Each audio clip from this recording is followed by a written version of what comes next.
কার্নোর চক্র। দেখো, এবার আমাদের আলোচনার টপিক হবে কার্নোর চক্র। কার্নোর চক্রের ক্ষেত্রে কি কি জিনিসপত্র থাকে? একটা থাকে এইরকম, এটাকে ধরো আমরা বললাম যে তাপ উৎস। তাপ উৎস মানে হলো যে তাপ প্রোভাইড করে, তাপ দেয়।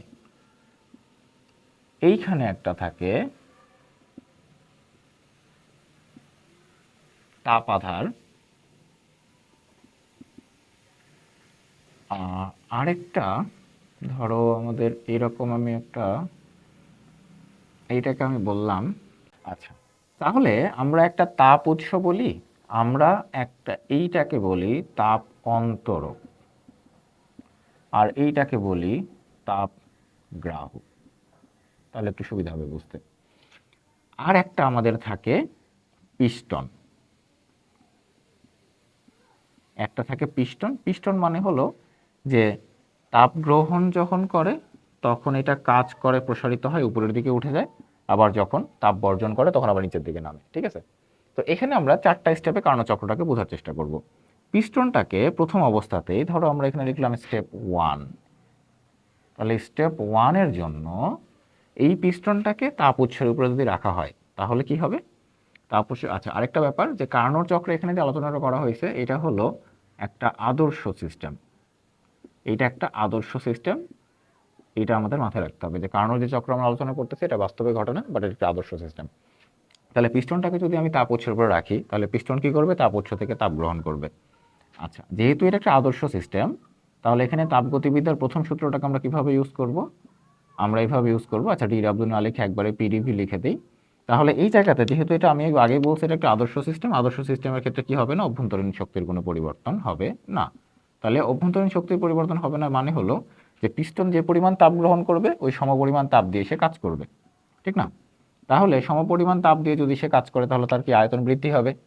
আচ্ছা, পিস্টন তাহলে তাপ উৎস থেকে তাপ গ্রহণ করলো, করে সেটা দিয়ে সে কাজ করতেছে। এখন খেয়াল করো যে যেহেতু সে তাপ গ্রহণ করছে তাহলে ডিকিউ পজিটিভ, তার মানে পিডিভি পজিটিভ। এখন যদি আয়তন বৃদ্ধি পায় তাহলে অবশ্যই কি হবে? চাপ হ্রাস পাবে, কারণ এই যে পিডিভি এদের গুণফল ডিকিউ এর সমান হতে হবে। তাহলে যখন আয়তন বাড়তেছে তখন কি চাপের মানটা অবশ্যই কমে আসবে, নাহলে তো দুইটার গুণফল মিলে ডিকিউ এর সমান হবে না। আচ্ছা, আর যেহেতু আরেকটা জিনিস খেয়াল করো, যেহেতু এখানে ডিইউ সমান 0, মানে অভ্যন্তরীণ শক্তির পরিবর্তন হচ্ছে না, তো এটা আমরা আগেই বলে এসেছি এটা হলো সমষ্ণ প্রক্রিয়া, যে উষ্ণতার কোনো পরিবর্তন হচ্ছে না। এখন এই ঘটনাগুলো থেকে আমরা একটা করে গ্রাফ আঁকার চেষ্টা করবো। দেখো, তো এইখানে আমরা একটা গ্রাফ নিলাম। এই গ্রাফটাকে আমরা বলতেছি যে এদিকে বোঝাচ্ছে চাপ আর এদিকে বোঝাচ্ছে আয়তন, পিভি এর গ্রাফ। এখন এই ঘটনাটাকে যদি আমরা গ্রাফে আঁকতে চাই তাহলে কি হবে? এই যে এই পয়েন্ট থেকে শুরু করে আমি যখন এদিকে নিলাম তাহলে এই পয়েন্টে কি ছিল? P1 V1, P1 V1। আচ্ছা, এইটাকে আমরা বললাম T1। তাহলে এই জায়গাতে কি হবে? দেখো, P2 V2 T1, কারণ এই পজিশন থেকে এই পজিশনে চাপ এবং আয়তনের পরিবর্তন হয়েছে, বাট তাপমাত্রার তো কোনো পরিবর্তন হয়নি। তাহলে এই রেখাটা যদি আমরা নাম দেই এবি, তাহলে এবি রেখাটা কি? একটা সমষ্ণ রেখা। আচ্ছা, এরপরে দেখো আমরা চলে যাব স্টেপ 2-তে। তাহলে স্টেপ 2টা কি করতে হবে? স্টেপ 2টা হলো যে এই পিস্টনটাকে এবার তাপ উৎস থেকে উঠায় নিয়ে রাখতে হবে তাপ অন্তরকের উপরে। তাপ অন্তরক কি করবে না? তাপ গ্রহণ করবে না, আবার তাপ দিবেও না। তো যেহেতু এটা আমরা একটা আদর্শ সিস্টেম বলছি, তার মানে আমরা ধরে নিচ্ছি যে পিস্টনটির সাথে অন্তরকের কোনো তাপের আদান প্রদান হচ্ছে না। তাহলে যদি তাপের আদান প্রদান না হয় তাহলে ডিকিউ ইজ ইকুয়াল টু 0। তাহলে ডিকিউ ইজ ইকুয়াল টু 0 যদি হয় তাহলে খেয়াল করো যে পিস্টনের ভিতরে যেই তাপটা ছিল বা যে অবস্থা ছিল সেই অবস্থাটাই কি বজায় থাকবে। এখন ডিকিউ সমান 0 হলে DU plus PDV is equal two 0। এখান থেকে এখন দুইটা সমীকরণ লেখা যায়, একটা হতে পারে ডিইউ সমান মাইনাস পিডিভি, আর একটা হতে পারে যে পিডিভি সমান মাইনাস ডিইউ। দুইটাই পসিবল, কিন্তু দুটো তো আলাদা ঘটনা। তাহলে আমরা কোনটা নিব? খেয়াল করো, আমাদের আগের স্টেপে কি ঘটতেছিল? আমাদের আগের স্টেপে ঘটতেছিল যে আয়তন বাড়বে আর চাপ কমবে। এখন তাহলে যেহেতু এখানে তাপের আদান প্রদান হচ্ছে না, তাহলে এখানেও কি হবে? যে আগের যে অবস্থা চলতেছিল সেই অবস্থাটা এখানে বজায় থাকবে। তাহলে আয়তন বাড়তেছে কোথায়? দেখো, এই যে এইটাতে আয়তন বাড়তেছে, ঠিক আছে? তাহলে এই যে পিডিভিটা পজিটিভ, তাহলে আয়তন যদি বাড়ে, আগে আয়তন যখন বাড়তেছিল তখন তো আমি বাইরে থেকে তাপ দিচ্ছিলাম, ওই তাপ নিয়ে আয়তন বৃদ্ধি পাচ্ছিল। বাট এখানে তো আমি বাইরে থেকে তাপ দিচ্ছি না। তাহলে এখানে যখন আয়তন বাড়বে, তো আয়তনটা বাড়বে কেমনে? ওই বাড়ার জন্য তো তার শক্তির প্রয়োজন। তখন সে শক্তিটা নিবে কোথা থেকে? তার অভ্যন্তরীণ শক্তি থেকে। ভিতরে যে অভ্যন্তরীণ শক্তিটা সংরক্ষিত অবস্থায় ছিল, বা প্রত্যেকটা বস্তুর মধ্যেই বা প্রত্যেকটা জিনিসের মধ্যেই যে পরিমাণ অভ্যন্তরীণ শক্তি থাকে, সেখান থেকে সে শক্তিটা খরচ করে সে কাজ করবে বা তার আয়তন বৃদ্ধি করবে। তাহলে এই পজিশনের ক্ষেত্রেও কি হবে? যে আয়তন বাড়বে, আর আয়তন যখনই বাড়বে তখনই চাপ কমবে। আর এই জায়গাতে কি হবে? টেম্পারেচারও কমবে। কারণ কি? তার অভ্যন্তরীণ শক্তি যেহেতু হ্রাস পাচ্ছে, তাহলে তার কি তাপমাত্রা কমে যাবে। তাহলে এই গ্রাফটা যখন আমি আঁকবো, তখন এই গ্রাফটা হবে এরকম। তো এটাকে আমি বললাম সি, এটা হবে P3V3, আর এটা হবে T2। ঠিক আছে? আচ্ছা, এবার আমরা যাব স্টেপ 3। এবার স্টেপ 3তে কি হবে? স্টেপ 3তে হবে এই পিস্টনটাকে তাপ অন্তরক থেকে উঠাই নিয়ে এটাকে আমি রাখবো তাপগ্রাহকে। এখন তাপগ্রাহক কি করবে? যে পিস্টন থেকে তাপ গ্রহণ করে নিবে। তো যেহেতু আমরা বলছি যে এইটা একটা আদর্শ অবস্থা, তাহলে তাপগ্রাহকে পিস্টন যখন তাপ গ্রহণ করবে, তারপরেও তার অভ্যন্তরীণ শক্তির কোনো পরিবর্তন হবে না। তাহলে অভ্যন্তরীণ শক্তির কোনো পরিবর্তন যদি না হয়, তাহলে আবার কি হবে? ডিকিউ সমান ডিডাব্লিউ বা পিডিভি। এই তো। এখন তাপ যেহেতু এই পিস্টন তাপ বর্জন করতেছে, তাপগ্রাহক তাপ গ্রহণ করতেছে, তার মানে কি? নেগেটিভ। মানে কি? তাপ কমে যাচ্ছে। তাহলে তাপ যখন কমে যাবে, তখন কি আয়তন হ্রাস পাবে? খুবই স্বাভাবিক বিষয়, এটা আমরা আগে আলোচনা করছি। তাহলে আয়তন যখন হ্রাস পাবে, তখন কি? চাপ বেশি হবে বা চাপ বাড়বে, যেহেতু তাদের গুণফল। আর এই ক্ষেত্রেও কি তাপমাত্রার কোনো পরিবর্তন হবে না। এবার যখন আমরা এইখানে গ্রাফটাকে এইখানে নিয়ে আসলো, এরকম ডি একটা বিন্দু পাবো, যেটা হবে P4V4, আর এটা T2ই থাকবে। এরপরে যখন আমি আবার এই পিস্টনটাকে তাপগ্রাহক থেকে তুলে নিয়ে তাপ অন্তরকে রাখবো, তখন কি হবে? তখন এই অবস্থাটাকে আমরা বলবো স্টেপ 4। তো এই স্টেপ 4 এই অবস্থার জন্য, যেহেতু তাপ অন্তরকের সাথে তাপের কোনো আদান প্রদান হয় না, ডিকিউ সমান 0, তাহলে এই জায়গাতে হবে DU plus PDV is equal 0। তাহলে এখান থেকে দুইটা ঘটনা করতে পারে, একটা হলো ডিইউ সমান মাইনাস পিডিভি, আরেকটা হতে পারে পিডিভি সমান মাইনাস ডিইউ। এখন এখানে কোনটা ঘটবে সেটা আমরা বুঝবো কিভাবে? এটা আমরা ওই যে আগের স্টেপ দেখে সিদ্ধান্ত নিব যে আগের স্টেপে যে যা ঘটতেছিল সেটা এখানে বজায় থাকবে। তাহলে আগের ক্ষেত্রে কি হচ্ছিল? দেখো, যে আয়তন কমতেছিল, তাহলে এখানে আয়তন কমতেছে মানে এই যে এইটা, এই অবস্থাটা। তাহলে এইটা হচ্ছে না, এইটা বাদ। তাহলে এই অবস্থার জন্য যদি আয়তন কমে, তাহলে আয়তন যখন কমতেছে, তখন কি হচ্ছে? চাপ বাড়বে। এক্ষেত্রে কিন্তু অভ্যন্তরীণ শক্তিও বাড়বে। কেন অভ্যন্তরীণ শক্তি বাড়বে? খেয়াল করো, আমরা আগেই বলে আসছিলাম যে যখন একটা বস্তুর আয়তন সংকুচিত হয়, বা সিস্টেম পরিবেশ তার উপরে কাজ করে, বা সংকুচিত হয়ে যায়, তখন সে কি করে? শক্তি অর্জন করে। এই অর্জিত শক্তিটা যাবে কোথায়? আমি তো বাইরে থেকে শক্তির কোনো আদান প্রদান হচ্ছে না, বাইরে থেকে তো শক্তি নিচ্ছি না। তাহলে এই শক্তিটা দিয়ে সে কি করবে? তার অভ্যন্তরীণ শক্তি বৃদ্ধি করবে। তাহলে এই যে এখানে যে অভ্যন্তরীণ শক্তিটা হ্রাস পাইছিল, অভ্যন্তরীণ শক্তিতে হ্রাস পালে যে স্টেপ 2তে, সেই পরিমাণই আবার অভ্যন্তরীণ শক্তিটা বৃদ্ধি হবে, হয়ে আবার কি করবে? এই আগের অবস্থায়, আমরা এই গ্রাফটাকে এই জায়গায় আগের অবস্থায় চলে আসবে। ঠিক আছে? এরকম একটা গ্রাফ আমরা পাবো। তো তাহলে এটা তোমাদের মনে রাখার খুব সহজ একটা টেকনিক হলো যে পরপর দুইটা স্টেপ হবে সেম, বাট সমষ্ণ রুদ্ধতাপীয়, আবার সমষ্ণ আবার রুদ্ধতাপীয়, কিন্তু ঘটনা পরপর দুইটা স্টেপের জন্য সেম হবে। তাহলে খেয়াল করো যে এ বি আর সিডি এরা কি সমষ্ণ প্রক্রিয়া? তাহলে সমষ্ণ কারা? এই যে সমষ্ণ, খেয়াল করো, সমষ্ণ ছিল স্টেপ 1, আর এই যে এখানে ডিউ 0, তাহলে স্টেপ 3, এরাও হলো সমষ্ণ, এই দুইটা। তাহলে এর মধ্যে দুইটা প্রক্রিয়া হলো সমষ্ণ প্রক্রিয়া, আর তাহলে 2 আর 4 এই দুইটা কি হবে? রুদ্ধতাপীয়। তাহলে এই স্টেপের জন্য গ্রাফ হলো এবি, এই স্টেপের জন্য গ্রাফ হলো বিসি, এই স্টেপের জন্য গ্রাফ হলো সিডি, আর এই স্টেপের জন্য গ্রাফ হলো ডিএ বা এডি। তাহলে দুইটা হচ্ছে সমষ্ণ আর দুইটা হচ্ছে রুদ্ধতাপীয়। আচ্ছা, এখন এর মধ্যে খেয়াল করো যে প্রথম অবস্থাতে আয়তন বাড়তেছিল, পরেরটার জন্য আয়তন বাড়তেছে। তাহলে এবি এবং বিসি এই দুই ক্ষেত্রে কি হবে? আয়তনের প্রসারণ। এবং সিডি আর ডিএ এই দুই ক্ষেত্রে কি হবে? আয়তনের সংকোচন। ঠিক আছে? এখন যদি আমাদের এই পুরা কার্নোট চক্রের জন্য কাজ বের করতে বলে, কাজ, পুরা কাজ কার জন্য? কার্নোট চক্রের জন্য।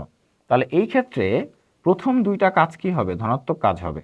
এবি এবং বিসি এর জন্য হবে ধনাত্মক কাজ, এবং সিডি আর ডিএ, এইটার জন্য কাজ হবে ঋণাত্মক কাজ। তো এই জন্য এখানে আমি টোটাল যদি এরকম বলা থাকে যে 4টা চক্রে এই পরিমাণ কাজ হয়, তাহলে টোটাল কাজ বের করার জন্য আমি প্রথম 2টাকে যোগ করব, তারপরে 2টাকে আমরা বিয়োগ করে দিব। তাহলে আমাদের মোট কাজটা পাওয়া যাবে পুরা কার্নোট চক্রের জন্য। কারণ এই পুরা কার্নোট চক্রের জন্য 2টা কাজ হবে ধনাত্মক আর 2টা কাজ হবে ঋণাত্মক কাজ, কারণ 2 ক্ষেত্রে হয় প্রসারণ, 2 ক্ষেত্রে হয় সংকোচন। তাহলে দেখো এই বিটাকে আমরা কি বলতে পারবো, যে সমষ্ণ প্রসারণ। বিসিটা কি হবে, সমষ্ণ আর রুদ্ধতাপীয় প্রসারণ। সিডিটা হবে সমষ্ণ সংকোচন, ডি এটা হবে রুদ্ধতাপীয় সংকোচন। ঠিক আছে, এখন প্রায় সময় দেখা যায় যে গ্রাফটা উদ্দীপকে তুলে দেয়, দিয়ে তোমাকে বলবে যে এ বি এর জন্য কাজ নির্ণয় করো।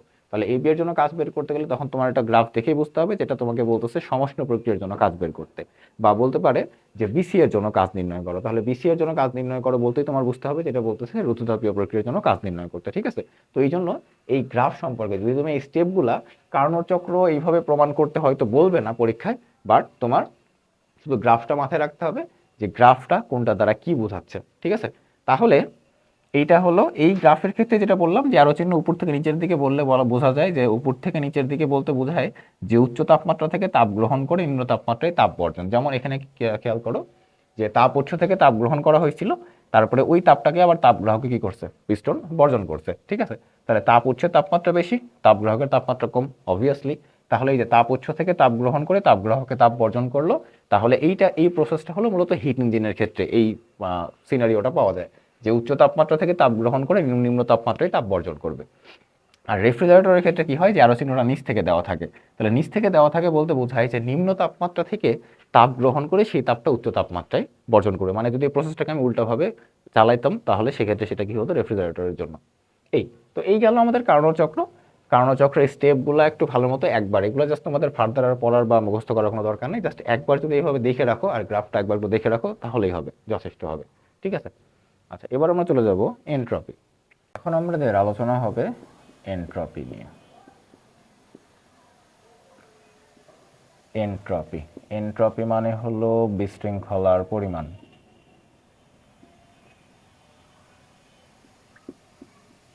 এনট্রপি মানে বিশৃঙ্খলার পরিমাণ। এখন এই বিশৃঙ্খলার পরিমাণ বলতে অ্যাকচুয়ালি কি বোঝায়?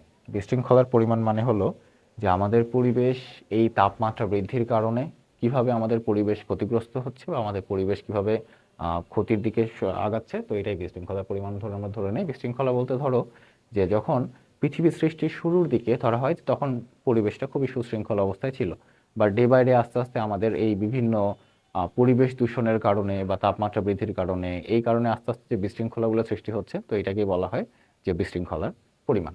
এখন এই বিশৃঙ্খলার পরিমাণ বা এনট্রপিকে এস দ্বারা প্রকাশ করা হয়, S is equal to Q by T. এখন তাহলে বোঝাই যাচ্ছে যে এককটা কি হতে পারে, এককটা হবে জুল পার কেলভিন। তাহলে এনট্রপির পরিবর্তন dS is equal to dQ by T. এখন এই এনট্রপির পরিবর্তনটা আবার দুইটা ক্ষেত্রে দুইভাবে হিসাব করা হয়। একটা হলো আপেক্ষিক তাপের জন্য।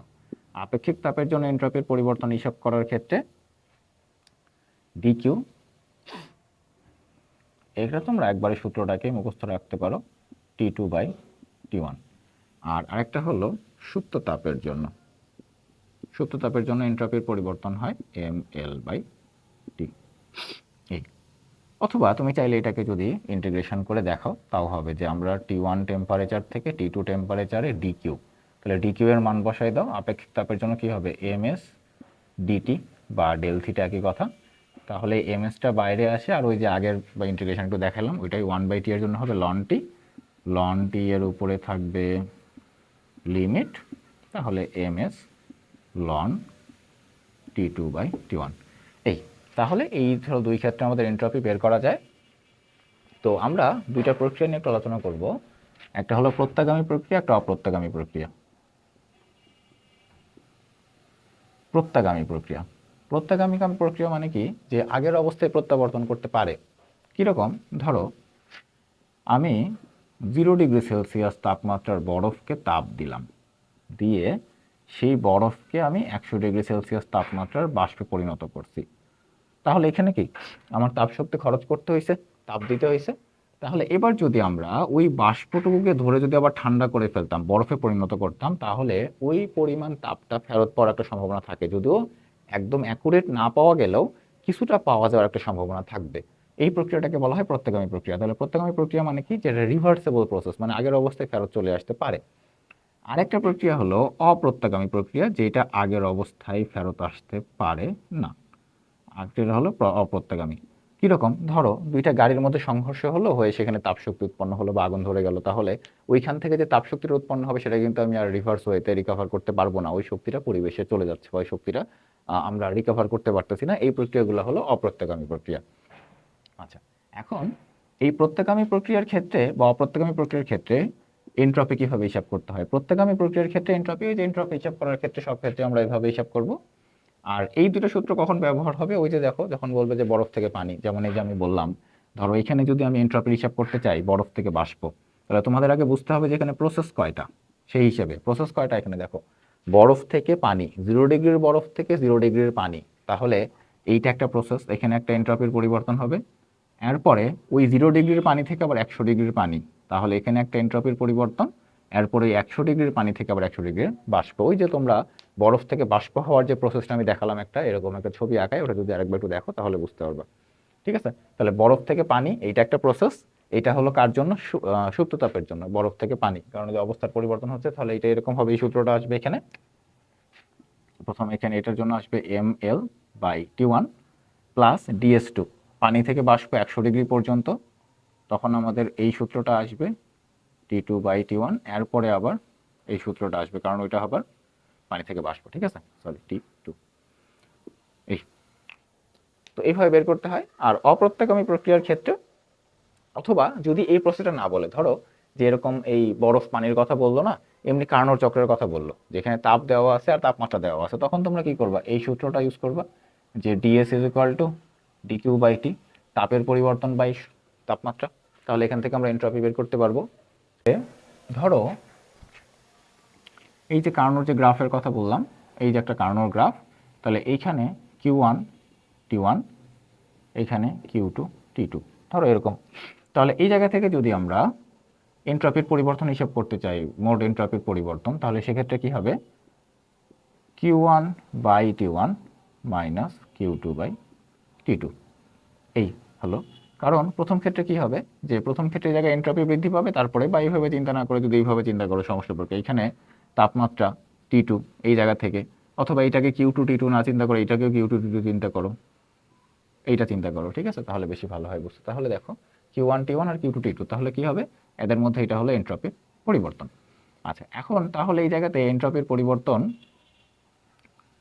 কি হবে, আমরা জানি কার্নোর চক্রের মতো এরকম একটা সূত্র দেখে আসছিলাম না, যে কিউ সমানুপাতিক টি, তো এখান থেকে বলা যাচ্ছিল যে Q1/T1 মাইনাস Q2/T2, তাহলে এই দুইটা তো মূলত আলটিমেটলি একই জিনিস, তাহলে Q1/T1 মাইনাস Q1/T1 সমান 0। এই তাহলে এইটা হলো, এই জন্যই বলা হয় প্রত্যাগামী প্রক্রিয়ায় এনট্রপির পরিবর্তন শূন্য বা এনট্রপি স্থির থাকে। আর অপ্রত্যাগামী প্রক্রিয়ার ক্ষেত্রে কি হয় সেটা আমরা একটু দেখার চেষ্টা করি। অপ্রত্যাগামী প্রক্রিয়ার ক্ষেত্রে কি ঘটে, তাহলে ধরো আমি অপ্রত্যাগামী প্রক্রিয়ায় ধরে নিলাম যে অপ্রত্যাগামী প্রক্রিয়ায় তাপ উৎস, একটা ইঞ্জিন Q1 তাপ উৎস থেকে Q1 তাপ গ্রহণ করে, T1 তাপমাত্রা, এবং তাপগ্রাহকের ক্ষেত্রে Q2 আর T2। তাহলে এখান থেকে আমরা একটা দক্ষতা পাবো, যেটাকে আমরা বললাম ইটা প্রাইম 1 মাইনাস Q2/Q1 ইন্টু 100%। তো এই সম্পর্ক বা এই সূত্র সম্পর্কে অলরেডি আমরা আগে আলোচনা করে আসছি। এটা কার জন্য, এই অপ্রত্যাগামীর জন্য। আর যদি আমরা প্রত্যাগামীর কথা চিন্তা করি, প্রত্যাগামীর ক্ষেত্রে এটা সমান কি বলা যায়, যে 1 মাইনাস T2/T1 ইন্টু 100%। এই তো দুইটাকে আমি আলাদাভাবে লিখলাম এই জন্যই, যে এই T1 T2 এইটা হলো প্রত্যাগামীর জন্য, আর এই Q1 Q2 হলো অপ্রত্যাগামীর জন্য। এখন কার্নোর মতে যে প্রত্যাগামী ইঞ্জিনের ক্ষেত্রে কি হবে, যে দক্ষতা একটু বেশি হবে, কারণ প্রত্যাগামী ইঞ্জিন মানে কি একটা আদর্শ ইঞ্জিন, তাহলে আদর্শ ইঞ্জিনের ক্ষেত্রে কি দক্ষতা অবশ্যই অনেক বেশি হবে। তাহলে আমরা বলতে পারবো যে ইটা is greater than eta prime. তো এখানে আসো আমরা যদি মানগুলোকে বসাই দেই, তাহলে 1 minus T2/T1 greater than 1 minus Q2/Q1। আচ্ছা, তাহলে উভয় দিক থেকে কাটাকাটি চলে যায়, কাটাকাটি চলে গেলে কি থাকে, কাটাকাটি চলে যায়, এবং যেহেতু মাইনাস আছে, তো মাইনাসের জন্য এইটাই মানে এই সাইনটা আসলে উল্টাই যায়, যে T2/T1 এগুলো তোমরা জানো Q2/Q1 এরকম লেখা যায়। বা তাহলে Q1টাকে যদি আমি এখানে নিয়ে আসি যে Q1/T1 লেস দেন Q2/T2, ঠিক আছে? তাহলে এবার খেয়াল করে দেখো যেটা কিন্তু সমান হচ্ছে না। তো সমান না হলে এটাকে যদি আমি এই পাশে নিয়ে আসি, তাহলে Q1, আচ্ছা এটাকে যদি আমি একটু ঘুরাই লিখতাম যে Q2/T2, তাহলে কি হতো, ইজ গ্রেটার দেন Q1/T1, বা Q2/T2 minus Q1/T1 is greater than 0। এই কথাটুকু দ্বারা কি বুঝতেছো খেয়াল করো। এই কথাটুকু দ্বারা বোঝা যাচ্ছে যে এনট্রপির পরিবর্তন কি হবে, শূন্যের চেয়ে বড় হবে। তাহলে এনট্রপির পরিবর্তন শূন্যের চেয়ে বড় হওয়া মানে কি, অপ্রত্যাগামী প্রক্রিয়ায় এনট্রপি বৃদ্ধি পাবে। তো যখন তোমাকে এটা বলবে যে অপ্রত্যাগামী প্রক্রিয়ায় এনট্রপি বৃদ্ধি পায়, তখন তোমাদের জাস্ট এই ক্যালকুলেশনটুকু করে দেখাতে হবে। তাহলে এইটুকু মানে বোঝাচ্ছে যে এনট্রপির পরিবর্তন বৃদ্ধি পাবে, কারণ প্রথম অবস্থার জন্য এনট্রপি Q1/T1 আর পরেরটার জন্য Q2/T2। তাহলে দুইটাকে মাইনাস করলে মানটা কত আসছে, শূন্যের চেয়ে বড়। ঠিক আছে, এই আমাদের ছিল মূলত এনট্রপির আলোচনা। আর কিছু বাকি থাকলো না, আর কিছু বাকি থাকলো না।